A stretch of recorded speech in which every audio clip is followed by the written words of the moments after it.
नमस्कार साथियों, वेदांश की कहानियाँ यूट्यूब चैनल में आपका स्वागत है। शेखर के साथ वैवाहिक बंधन में बंधने के बाद अर्चना मायके से रोते बिलखते विदा होकर ससुराल की देहरी पर खड़ी थी। कभी घूंघट की ओर से शेखर को देखती तो कभी दरवाजे के अंदर देखने की कोशिश कर रही थी।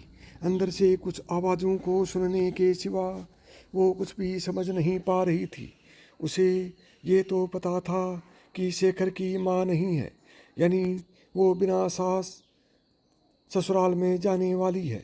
काफ़ी देर के बाद भी कोई गृह प्रवेश के लिए नहीं आया तो उसने शेखर की तरफ आशा भरी नज़रों से देखा, क्योंकि वो खुद भी काफ़ी थकान महसूस कर रही थी।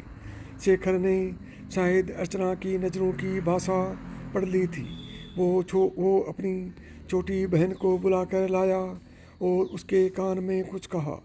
थोड़ी देर में बहन कुछ औरतों को साथ लेकर आई और अर्चना का गृह प्रवेश करवाया। आगे भी कुछ रस्में हुई। इन सब के बीच अर्चना तो यह समझ ही गई कि सास बिना ससुराल का मतलब है बवाल। धीरे धीरे सारे रिश्तेदार चले गए। कोई अपनापन दिखाता तो कोई बेगापन। सब अपने अपने तरीके से अपना और दूसरों का परिचय दे रहे थे। अर्चना कभी इनकी तो कभी उनकी बातें सुनकर परेशान सी हो रही थी, लेकिन धीरे धीरे ससुर, पति और दो छोटी ननदों के साथ अर्चना अपनी गृहस्थी की गाड़ी को रास्ते पर लाने का प्रयास करने लगी। पति का प्यार, ससुर का दुलार और छोटी ननद का स्नेह अर्चना को कब अलड़ लड़की से जिम्मेदार गृहिणी बना दिया, वो खुद भी समझ नहीं पा रही थी। पर इन सब चीज़ों के बीच उसके दिल में एक चीज़ की कसक रहा करती थी कि उसकी भी सास होती। शादी के समय सारी सहेलियां उसे काफ़ी किस्मत वाली मानती थी कि चलो ससुराल में सास की किचकिच नहीं रहेगी।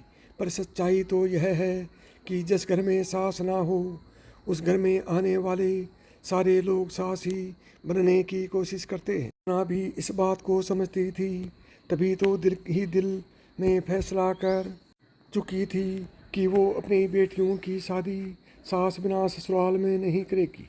दोस्तों, कुछ रिश्ते नमक जैसे होते हैं। सास का भी रिश्ता कुछ इसी तरह का है।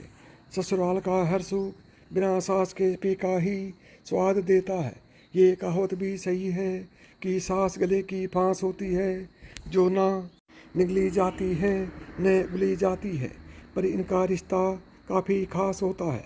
जय श्री कृष्णा। नमस्कार दोस्तों।